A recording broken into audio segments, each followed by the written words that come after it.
voz de você através das máscaras. Isso é muito gostoso para mim. Lembra que eu falava para vocês que uma das coisas que eu mais gostava quando a gente estava no louvor aqui era eu ficar calado e poder ouvir a igreja cantando? Hoje deu para ouvir. Graças a Deus por isso, viu? Mas hoje a gente está chegando no último capítulo da nossa série deste mês, que é superação, o agir de Deus em meio ao caos. Essa história baseada, essa série de mensagens baseada no livro de Ruth, e nós estamos, essa última mensagem especificamente, ela precisa ser, para a gente poder entender o coração dessa mensagem, a gente precisa ver a mensagem dentro do contexto da história completa. Você que tem acompanhado a série, sabe que a gente está caminhando nessa verdadeira saga, essa novela, né, da história dessas mulheres, Noemi e Ruth, que batalharam muito para conseguir a superação do momento em que elas viveram, um momento difícil. E a gente precisa fazer para a gente entender bem o que nós vamos compartilhar hoje, a gente precisa fazer essa visão, perceber como esse último episódio, esse último capítulo se encaixa no todo da história. A gente tem a projeção? Está conseguindo? Só um pouquinho. Então, só para a gente vai lembrar aos poucos a caminhada de Ruth e de Noemi. Na verdade, você se lembra que, embora o livro seja chamado livro de Ruth, é bem provável que a personagem que dá o pontapé inicial à história é, na verdade, Noemi, a sogra de Ruth. Então já temos aí, ótimo. Já pode passar para o próximo slide. A gente tem esses 3 episódios. A história começa com o momento da tragédia. A gente vê as mulheres perdendo seus maridos. Primeiro morre o marido de Noemi, depois os seus 2 filhos, e ela fica sozinha com as suas noras, Ruth e Orfa. E esse primeiro episódio a gente chamou de A Vida Não é Fácil. A vida não é fácil. E realmente, nesse primeiro episódio, a gente lembra da tragédia no início do livro, como um paralelo com as nossas próprias experiências, com as nossas lutas, com as tragédias que acontecem conosco. E o livro, essa história, ela é cheia de significado real. Ela é cheia de aquilo que eu chamei de uma enorme dose de vida real para nós. Ela não é uma história distante da realidade. Ela mostra a realidade nua e crua, o sofrimento que alcança gente que crê em Deus. Por isso, o primeiro episódio a gente chamou de A Vida Não é Fácil, porque a vida não é fácil para ninguém, independente da crença, independente da fé. Nesse primeiro episódio nós vimos a dor se abatendo sobre essa família. Depois, no segundo episódio, nós aprendemos a reconhecer que quando a gente caminha sozinho no meio das nossas lutas, as consequências da tragédia, elas se tornam mais profundas, mais danosas. É muito mais doloroso quando a gente caminha sozinho e a superação fica muito mais difícil. Por isso, o segundo episódio teve esse título de Não Caminhe Sozinho. E aí, no domingo passado, nosso primeiro encontro presencial, nosso primeiro culto presencial, nós vimos que a gente precisa, a gente deve, a gente pode fazer a nossa parte no caminho da superação. A gente pode e deve se dedicar na luta, porque Deus não está ausente, Deus plantou uma semente de esperança que a gente precisa ir ao encontro daquilo que Deus fez. Por isso o terceiro episódio foi não espere nada pronto. Esse encorajamento para que a gente, confiando em Deus, andando ao lado das pessoas, ainda assim a gente não espere que as coisas caiam do céu, magicamente, mas que a gente vá ao encontro daquilo que Deus preparou. A gente sabe que Deus plantou a semente de esperança. E foi assim que a gente terminou a mensagem da semana passada, falando que a gente pode ir para a luta com coragem, com fé, mesmo que aquela tenha sido imensa, mesmo que a luta seja intensa, a gente pode e deve, porque lá no campo, que é a experiência de Ruth, você se lembra que ela vai tentar a vida, ela vai catar as espigas nos campos, como era permitido naquela época, e lá ela encontra muito mais do que espigas, ela encontra algo que Deus tinha preparado, que era Boaz, um parente de Noemi, que poderia cumprir uma regra da antiguidade, que era resgatar tanto as propriedades da família, que as mulheres não tinham propriedade, não tinham posse, e também restaurar a própria vida da família, o nome da família, que teoricamente terminaria naquela geração. E aí então nós vimos que Boaz, na verdade, foi essa semente de esperança que Deus colocou num campo e que Ruth encontrou sem esperar. Ela não foi em busca disso exatamente, mas quando ela volta para casa e conta a história para Noemi diz: esse homem daí é parente nosso, ele pode nos resgatar e ser o nosso parente resgatador. Então elas planejam um jeito de uma aproximação mais direta de Ruth, e Ruth vai quando a colheita termina e as pessoas festejavam o final da colheita. Numa noite ela vai para a eira, que era o lugar onde a colheita ficava para os grãos serem debulhados, e à noite ela deita ao ar livre mesmo, aos pés de Boaz, e descobre os pés de Boaz, e esse era um gesto que significava exatamente o fato de que ela queria que ele assumisse um compromisso com ela, que ele era o parente resgatador. Mas a história da semana passada termina quando Boaz diz que ele era parente, sim, de Elimeleque, que era marido de Noemi, falecido marido de Noemi, mas que havia um outro parente que era mais chegado e que, na sequência, tinha mais direito do que ele de ser o parente resgatador. E é nesse ponto da história bíblica de superação, exatamente aí, quando a gente vê que a gente não deve esperar nada pronto, que a gente pode e precisa ir ao encontro do que Deus está preparando, é exatamente nesse ponto que o Evangelho traz uma conexão especial para nós. Mas é nesse ponto que a palavra do Evangelho traça uma perspectiva diferente da sociedade. A sociedade normalmente entende e nos faz entender que a restauração, a superação, é fruto do nosso esforço, é fruto direto do nosso esforço. E, de uma maneira geral, fruto exclusivo, praticamente exclusivo do nosso esforço, e talvez uma conjugação de sorte. Talvez uma conjugação de episódios de sorte. Mas o Evangelho fala diferente para nós. O Evangelho diz que a superação não é uma recompensa, um prêmio de honra ao mérito, para o nosso esforço, para uma conquista do nosso próprio braço, embora o nosso esforço faça parte integrante desse processo. Mas, em última análise, a superação é um presente da graça de Deus. A possibilidade do recomeço,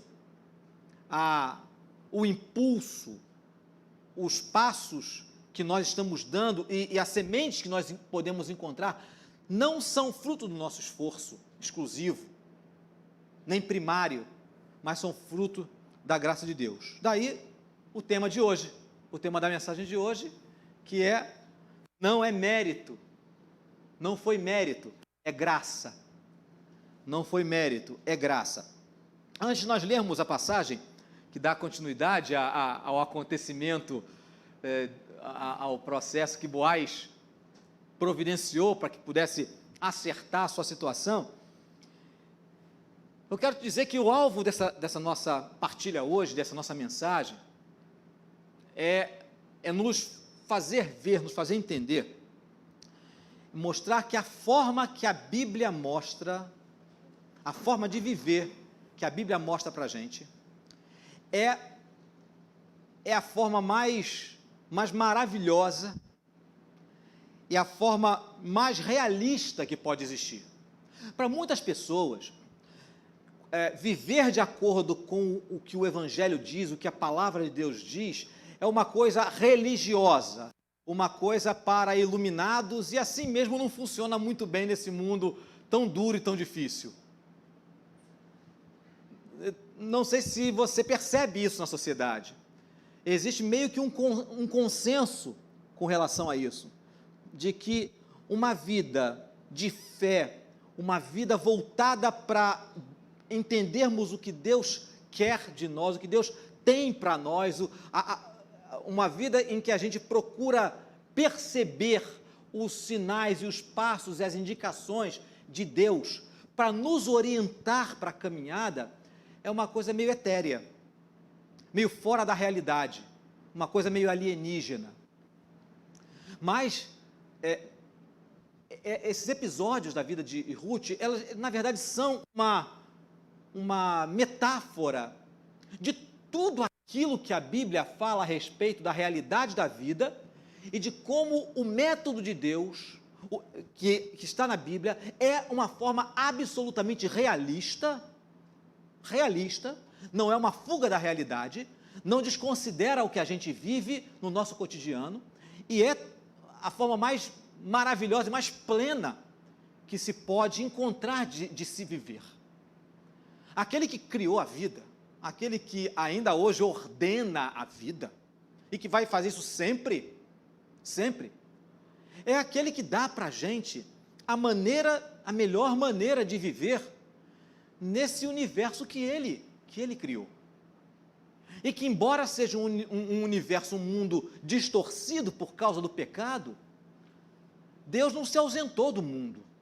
Deus não perdeu a autoridade e o controle sobre o mundo. É isso que a Bíblia fala para nós. A Bíblia fala de forma muito clara que realmente aquilo que Deus fez, a criação, o que aconteceu, o que acontece com o ser humano, o que acontece e aconteceu conosco, e que acontece com a própria criação, na verdade, se corrompeu, é fruto do pecado, mas que ainda assim Deus não está fora disso.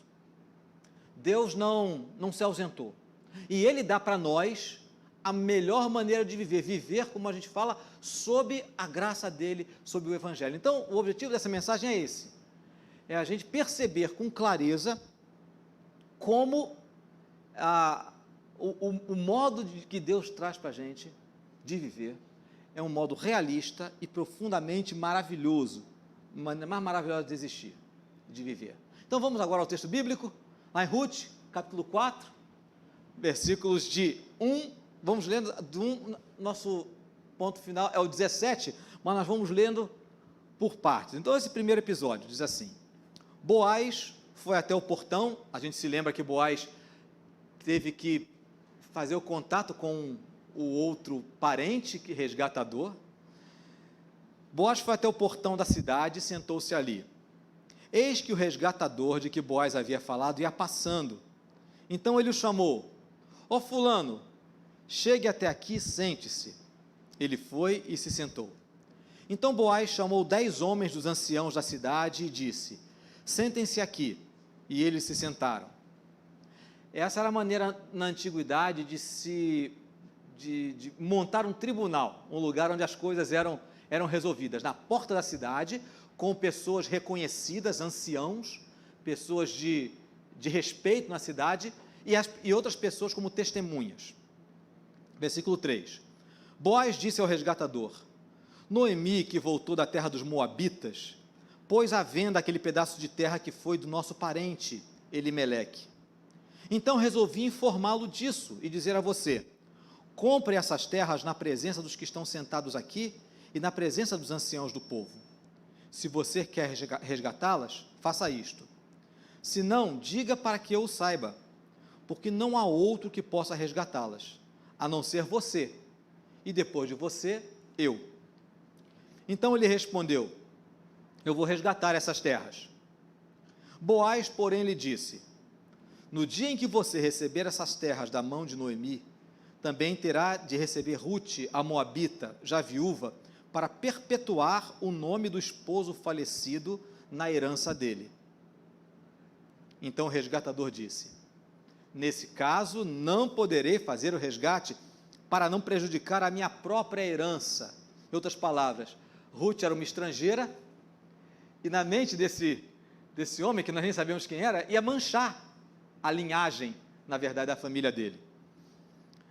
Faça você o uso desse meu direito, porque eu não poderei fazê-lo. Este era antigamente o costume em Israel, quanto a resgates e permutas. Quem queria confirmar o negócio, tirava a sandália do pé e a entregava ao outro. Era assim que se confirmava um negócio em Israel. Tempo em que a escrita não era, os documentos não eram mais comum, essa era a maneira como eles faziam. Por isso, quando o resgatador disse a Boaz: faça você o resgate, tirou a sandália do pé. Então Boaz disse aos anciãos e a todo o povo: hoje vocês são testemunhas de que comprei de Noemi tudo o que pertencia a Elimeleque, a Quilion e a Malom. E também tomo por mulher Rute, a moabita, que foi esposa de Malom, para perpetuar o nome deste sobre a sua herança, para que este nome não seja exterminado dentre seus irmãos e do portão da sua cidade. Hoje, vocês são testemunhas disso. Todo o povo que estava no portão e os anciãos disseram: somos testemunhas. E disseram a Boaz: que o Senhor faça a esta mulher que está entrando na sua casa, como fez a Raquel e Lia, que edificaram a casa de Israel. E que você, Boaz, seja um homem poderoso em Efrata, e que o seu nome se torne famoso em Belém. Que com os filhos que o Senhor lhe der dessa jovem, a sua casa seja como a de Pérez, o filho que Tamar deu a Judá. Nós damos uma paradinha aqui, antes de irmos para o próximo versículo. Vamos dar uma paradinha aqui. Então você vê que a história está caminhando realmente para o desfecho dela. Boaz é um homem honrado, tanto que ele não toma a frente de alguém que tinha um direito maior que ele. Ele convida o homem, chama testemunhas e, na presença de todas as pessoas, faz a proposta para o homem recusa, ele assume como segundo na linha de direitos, ele resolve assumir, ele compra as terras que eram de Elimeleque, de Malom e de Quilion, e decide se casar com Rute. As pessoas que veem isso testemunham e trazem uma palavra de bênção para ele, que você seja... Primeiro, a primeira bênção é que o Senhor faça essa mulher que está entrando na sua casa, como fez a Raquel e Lia, mulheres do patriarca Jacó, né? Que na verdade são aquelas mulheres, junto com mais duas servas, deram a linhagem para Jacó e formaram o povo de Israel. Então o desejo é que Rute fosse uma mulher abençoada como as matriarcas da família. Então aquela que era estrangeira e que foi rejeitada por aquele que tinha direito de assumir, é acolhida pelo povo e já é vista pelas pessoas como alguém que entra nos projetos de Deus, alguém que não está fora dos planos de Deus. Na semana passada, no domingo passado, a grande lição que a gente tirou foi essa, que a gente pode se esforçar, que todo esforço vale a pena, porque nenhum de nós é descartável naquilo que Deus está fazendo. As pessoas perceberam isso e desejaram que Ruth fosse abençoada e que também Boaz fosse uma referência em Israel e que tivesse uma vida próspera e uma família feliz. Então a gente tem aqui essa narrativa. Esse momento, ele é necessário para mostrar o desfecho da história. Mas a grande mensagem desse encerramento, desse último episódio, está no que acontece depois. A Ruth e a Noemi, elas deram os passos certos, necessários, para poderem superar todas aquela situação tristíssima que elas viveram, aquela tragédia familiar. Elas resolveram caminhar juntas, elas fizeram a sua parte, mas eu imagino, pelo menos o texto nos dá a entender isso, que ninguém teve uma visão mais clara, uma compreensão mais nítida da situação do que o narrador e as amigas de Noemi. Perceba que as declarações de fé, de certeza de que Deus está agindo, não saem dos lábios de Ruth e Noemi, as, entre aspas, heroínas da história, as personagens principais.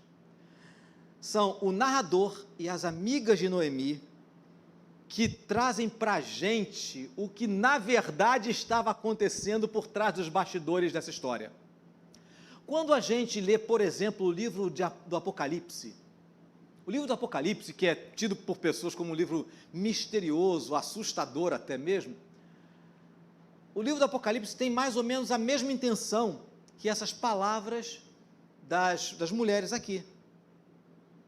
A intenção do livro do Apocalipse é mostrar que por trás da história que aparentemente está desencaminhada e sem sentido, existem forças que conduzem a história. Existe a força maligna, mas existe aquele que está, o nome que está sobre todo nome, que é o Senhor Jesus. A história de Ruth também mostra que por trás dos episódios trágicos, acidentais, teoricamente, aparentemente acidentais, existe a mão divina que está costurando, alinhavando a história. E aí então a gente percebe isso na palavra das mulheres, a partir do versículo 13. Veja só, primeiro nas palavras do narrador. Assim Boaz recebeu Ruth, e ela passou a ser sua mulher. Ele teve relações com ela, e o Senhor concedeu que ela ficasse grávida e tivesse um filho. O Senhor concedeu que ela ficasse grávida e tivesse um filho. Aí está o destaque. Aí está o destaque. Vou continuar na leitura aqui, depois vamos fazer esses dois pontos. Então as mulheres disseram a Noemi: bendito seja o Senhor que não deixou hoje de lhe dar um neto, que será o seu resgatador, que o nome dele venha a ser famoso em Israel.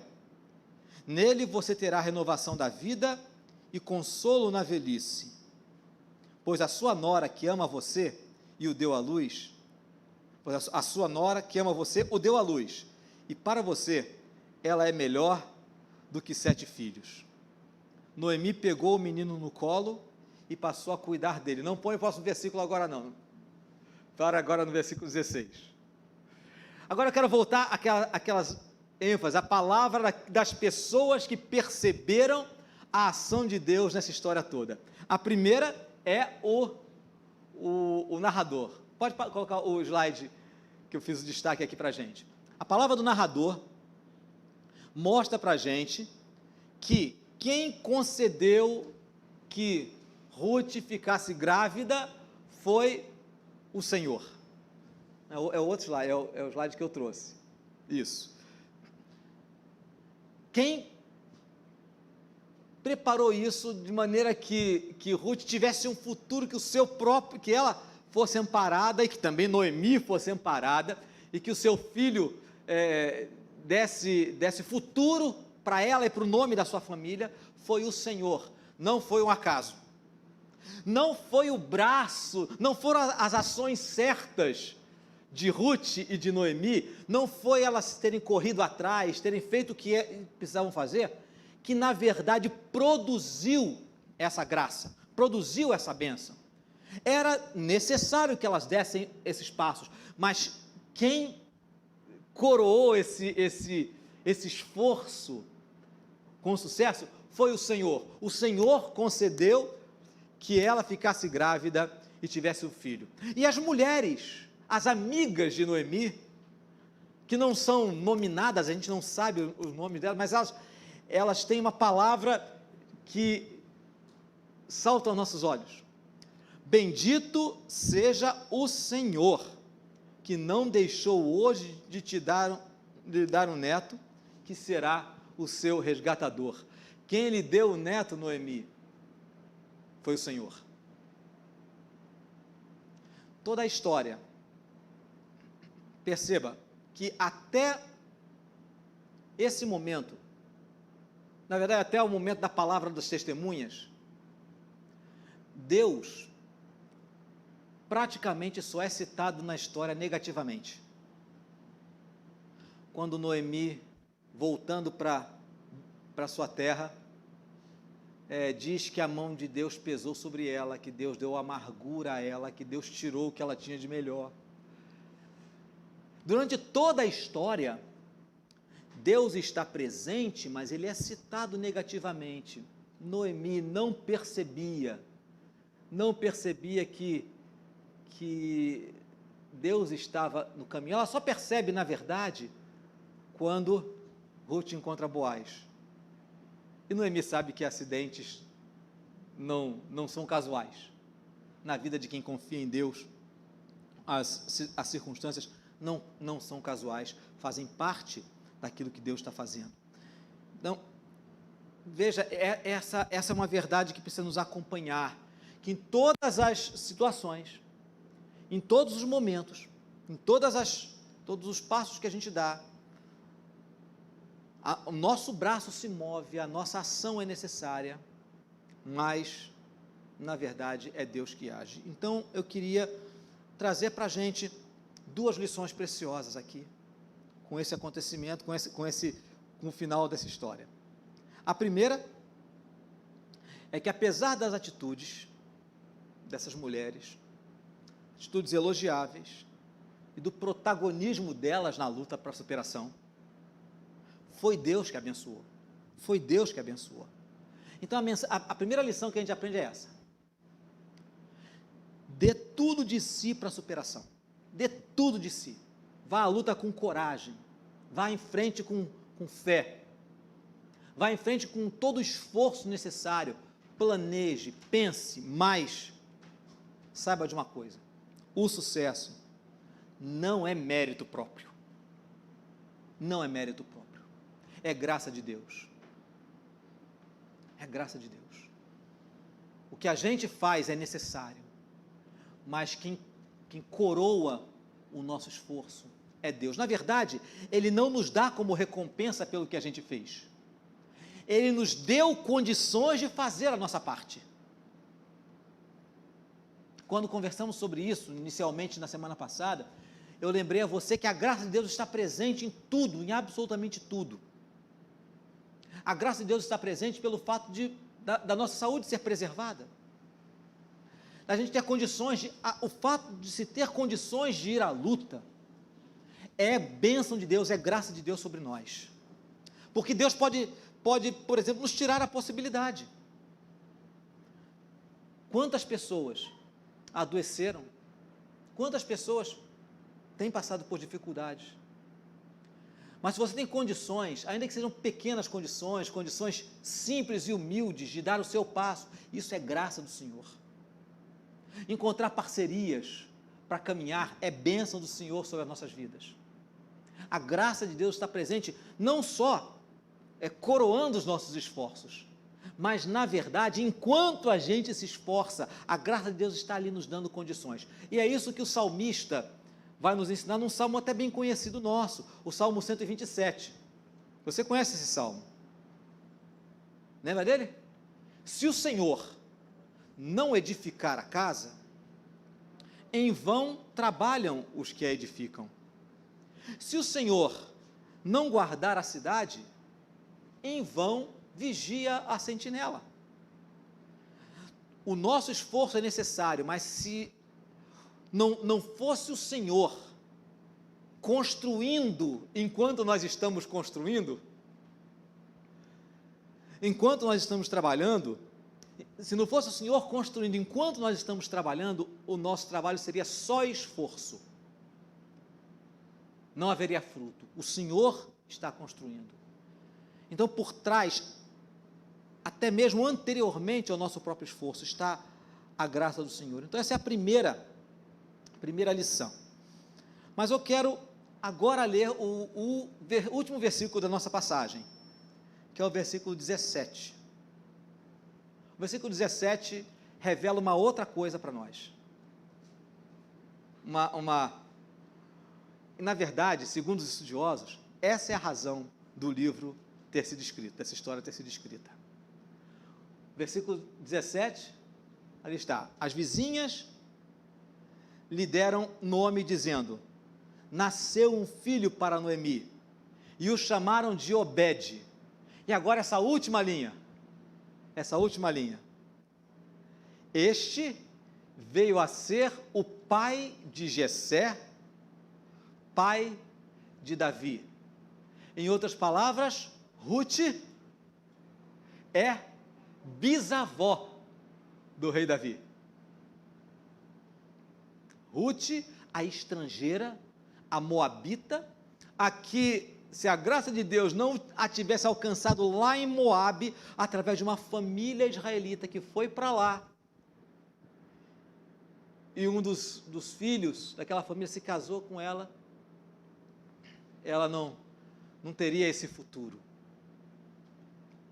A grande lição, talvez a lição mais forte para nós, e eu queria que essa fosse a lição mais importante para nós. Geralmente a primeira lição, que é o fato de que Deus está construindo as coisas, Deus é que nos abençoa, seja que mais salta aos nossos olhos, porque são muito práticas para a nossa experiência.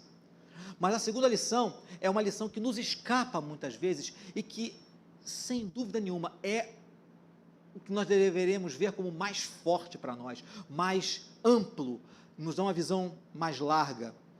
Deus não estava abençoando essas mulheres só para permitir que elas tivessem a superação das suas dores. A bênção de Deus foi preciosíssima para Ruth, para Noemi. Não há dúvida nenhuma que elas desfrutaram da graça de Deus. Não tem dúvida nenhuma. Mas, na verdade, Ele estava planejando abençoar gerações através daquelas mulheres sofredoras. Deus estava construindo algo que ia muito além delas, e elas eram parte decisiva nessa história. Então, essa é a segunda lição. Pode colocar para a gente? Lute e confie pensando não apenas em você, mas no papel que Deus tem para você naquilo que Ele está fazendo. Lute e confie pensando não apenas em você. Não tem nenhum problema pensar em você. Mas lembre que Deus está construindo alguma coisa também usando você. A história do que Deus está fazendo passa por você. Pode ser que você não seja antepassado ou antepassada de um grande governante, mas certamente Deus está construindo uma história à sua volta, naquilo, no campo em que você pode influenciar, seja hoje, seja mais para frente. E você é parte do que Deus está fazendo. Lembra o que nós falamos na semana passada?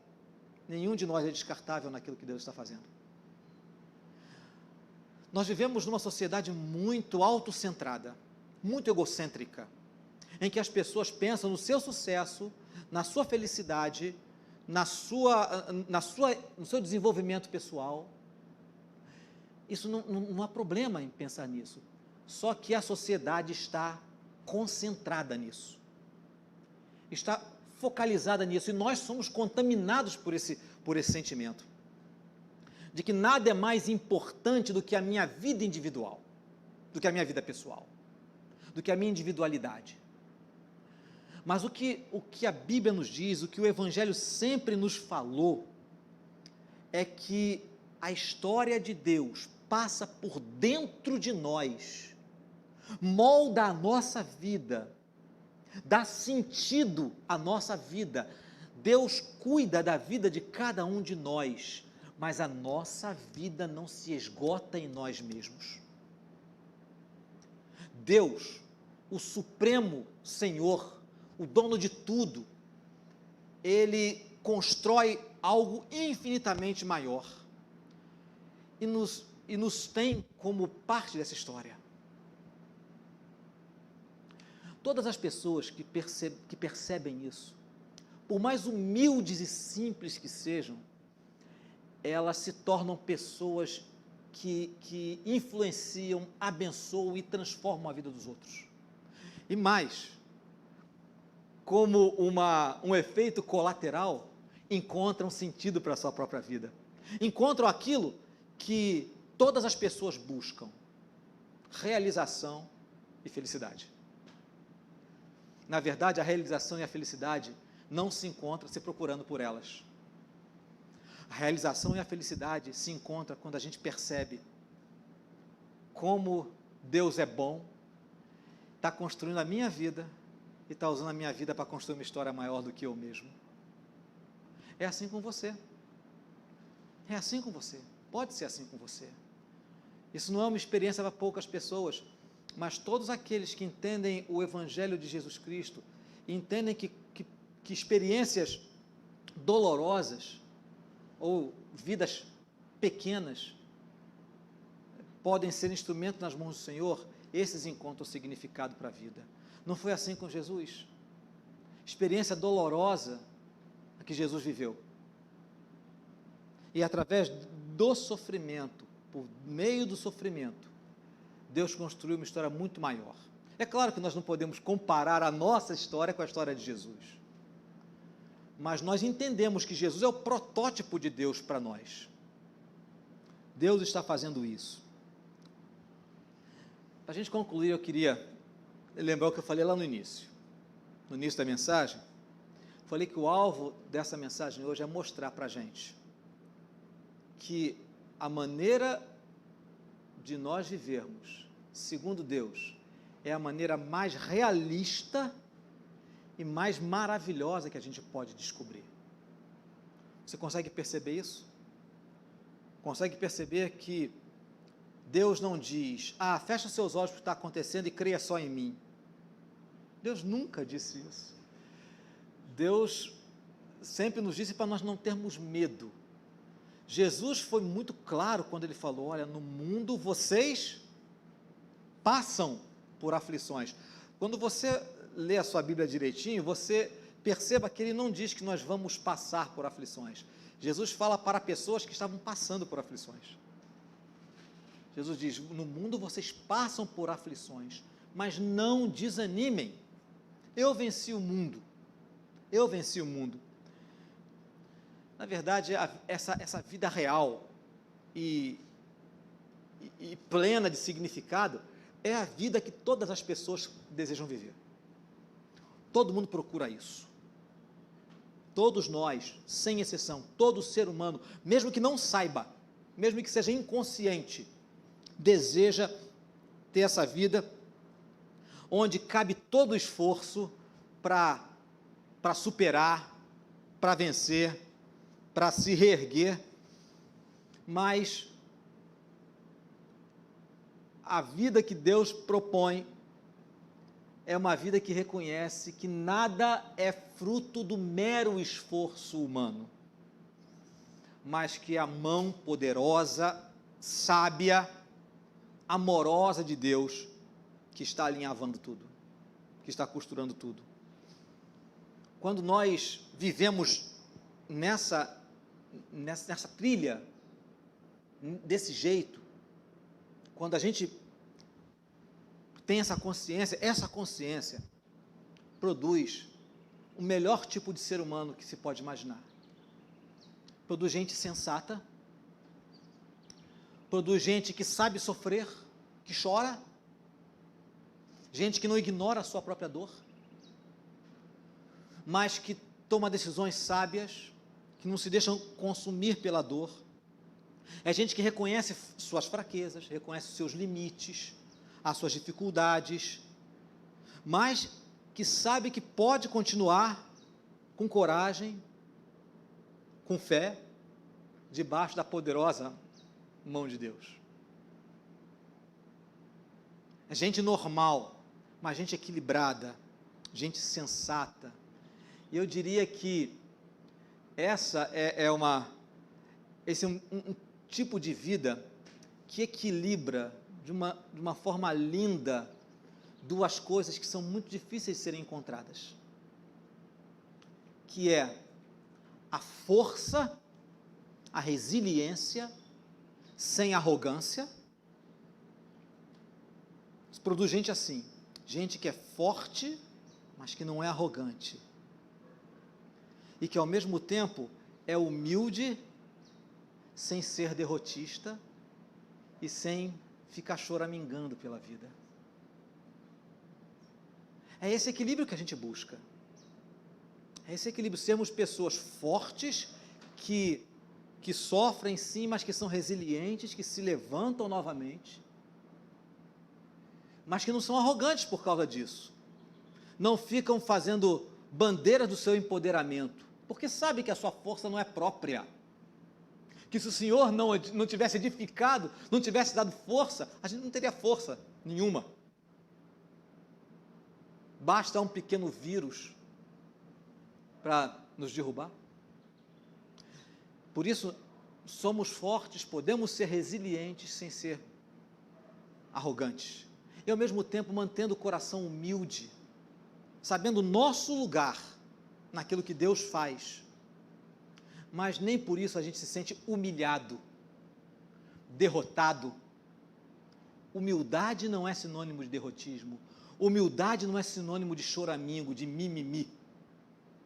Humildade é reconhecimento dos limites. Mas, como é maravilhoso a gente saber que aquele que não tem limites cuida de nós. Saber que Ele derrama a sua graça sobre as nossas vidas. Que Ele comunica, Ele nos doa de si mesmo. E o que a gente precisa fazer é reconhecer a nossa limitação. Reconhecer que nós não podemos as coisas sozinhos, mas ainda assim confiamos no Senhor e partimos para a vida com coragem, com fé, crendo naquele que é o nosso Pai, que é o nosso Deus, que às vezes sem que a gente perceba, está agindo, está fazendo a sua obra na nossa vida e através de nós.